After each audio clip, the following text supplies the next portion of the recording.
हमारी अधूरी कहानी पार्ट 3।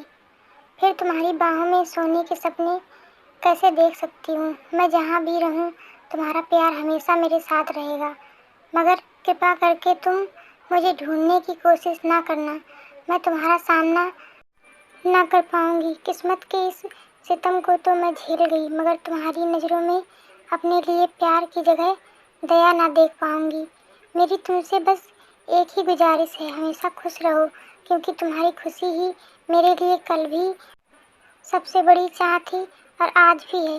मेरी खुशी और मेरे प्यार की खातिर तुम जिंदगी में आगे बढ़ना। तुम्हारी और सिर्फ तुम्हारी नायरा। कार्तिक सर पकड़कर बैठ गया। पूरा कमरा उसके चारों तरफ घूमने लगा और उसके कानों में नायरा की चित्कार, दर्द भरी चित्कार और छटपटाहट गूंजने लगी। ये कैसे हुआ? कब हुआ? तुमने कुछ बताया क्यों नहीं? नायरा, तुम ऐसा सोच भी कैसे सकती हो? तुम आज भी उतनी ही पवित्र और उतनी ही खूबसूरत हो। मेरी आंखों से देखो, तुम्हारे बिना मैं जी नहीं पाऊंगा। दया करके तुम मेरे पास आ जाओ। मेरे लिए मेरे पास आ जाओ नायरा। अपने कार्तिक के लिए मेरे पास आ जाओ। तुम्हें तो मेरी अर्धांगिनी बनाया था ना, जीवन संगनी हो तुम मेरी। फिर तुम आज मुझे अधूरा करके कैसे जा सकती हो? एक बार मेरे पास आ जाओ कि मैं तुम्हें बता सकूं कि मैं तुम्हारे बिना कुछ नहीं हूँ, कुछ भी नहीं।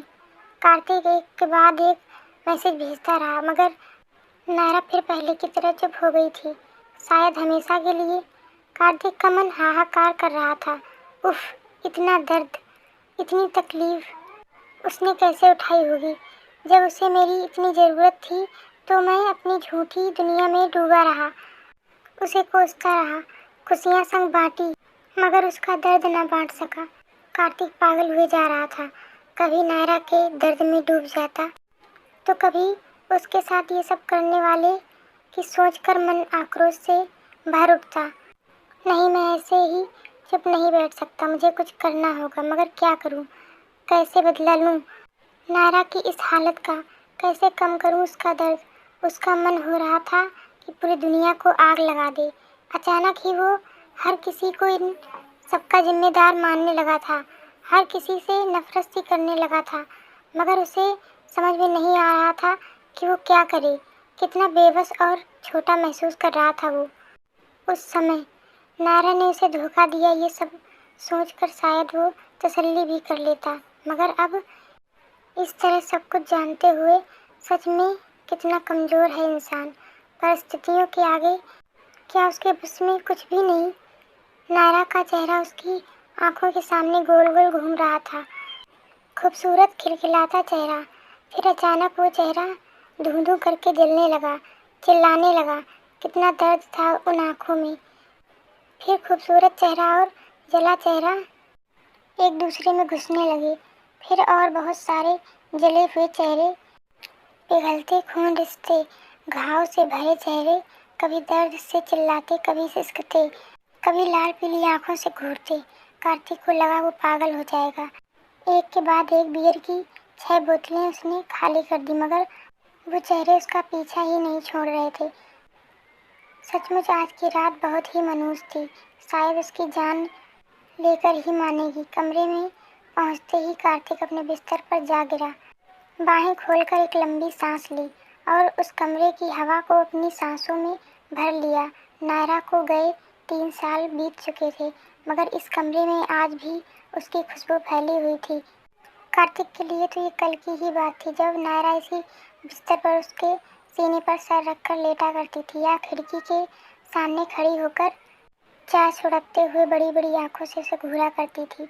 इस कमरे में नायरा की यादों को वैसे ही सहेज कर रखा गया था जैसा वो छोड़ गई थी, और ये कमरा कार्तिक का मंदिर था, जहाँ जाकर उसे सुकून मिलता, खुशी मिलती और आगे बढ़ने व नायरा के लिए कुछ करने की प्रेरणा मिलती। वो अभी भी एक मीटिंग अटेंड करके आया था।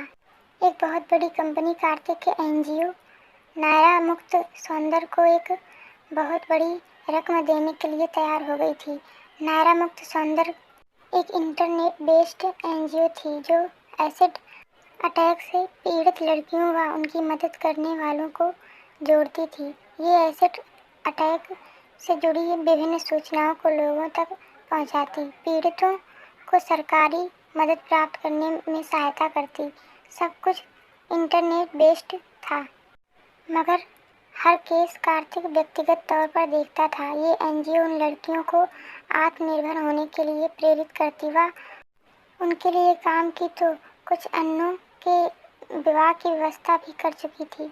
इसका सबसे प्रमुख प्रयोजन उन लड़कियों को अवसाद से निकालकर फिर से मुख्य धारा में जोड़ना व आत्मनिर्भर बनाना था। लगभग 3 सालों में ये एनजीओ 50 से अधिक लड़कियों की जिंदगी संवार चुका था।